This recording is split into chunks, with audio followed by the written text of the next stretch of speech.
These are the top 3 midsize SUVs of 2024, no particular order. First up, you have the Kia Telluride. Its starting MSRP is $37,000 and some change, but it can go up to about $55,000 or so. Now, it is a naturally aspirated V6, making about just under 300 horsepower, and it can tow up to 5,000 pounds. So you're going on road trips with the family, great option. It gets 20 mpg in the city and about 26 mpg on the highway, but if you go with the all-wheel drive option for an additional $2,000, you only get about 19 in the city and about 24 on the highway.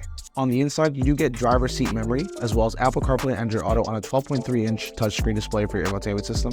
You also have heated and ventilated front and rear seats, as well as a heads-up display. And if you're balling, you can also get a 10-speaker Harman Kardon system, which is also found in BMWs. Now, on all the Kia Telluride model trims, you do get forward collision warning, as well as automated emergency braking. You also get the lane departure warning, as well as lane keeping assist and blind spot monitoring. But you can also opt for a 360-degree camera, which will show you everything around your car, as well as what Kia calls the blind spot view monitor. Now, that's a camera that basically live streams what's going on in your blind spot right there in your gauge cluster, which is pretty helpful in my opinion. Next up, you have the Toyota Grand Highlander. The Grand Highlander is also a 3-row SUV. It's also available in a hybrid option, but we're not talking about that for right now. Now, it starts at $44,465, but it can go up to about $55,000 depending on the options you choose, as well as the trim level. It comes with a 2.4-liter 4-cylinder turbo engine that also comes in an all-wheel drive option, but front-wheel drive standard. Now, that being said, you do get about 21 miles per gallon in the city and 28 miles per gallon on the highway, both all-wheel drive and rear-wheel drive. All Grand Highlander models come with a 12.3-inch infotainment system that is touchscreen, as well as a 7-inch digital display in your gauge cluster. But if you opt for the higher trim levels, you do get an all-digital 12.3-inch display for the gauge cluster. All Grand Highlander models come with a wireless charging pad, as well as a 7-inch digital display inside your gauge cluster and a 12.3-inch touchscreen infotainment system.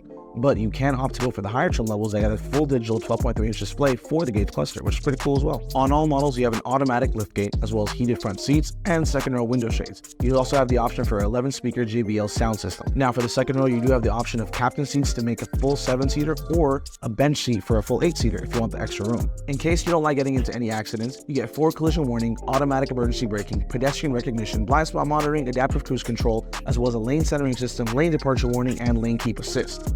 A lot of features. Lastly, you have the Mazda CX-90 and CX-90 Hybrid. The non-hybrid CX-90 starts at just about $39,000 and can go up to $57,000 depending on the options and packages that you choose. It has Mazda's first ever 3.3-liter inline-6 turbocharged engine that makes just around 280 horsepower or 340 horsepower if you go for the additional S trim. In the standard engine configuration, you do get about 24 miles per gallon in the city and about 28 on the highway. It comes with a 10.3-inch screen or a 12.3-inch screen depending on what trim level. All models do come standard with a 7-inch digital display cluster, as well as 8-speaker sound system. However, you can opt to go for a full digital 12.3-inch display for your cluster and a 12-speaker Bose sound system if you want the extra bass. All CX-90s come with Eye Active Sense, which has your forward collision warning, pedestrian detection, blind spot monitoring, and adaptive cruise control. Out of these 3 models, what would you pick?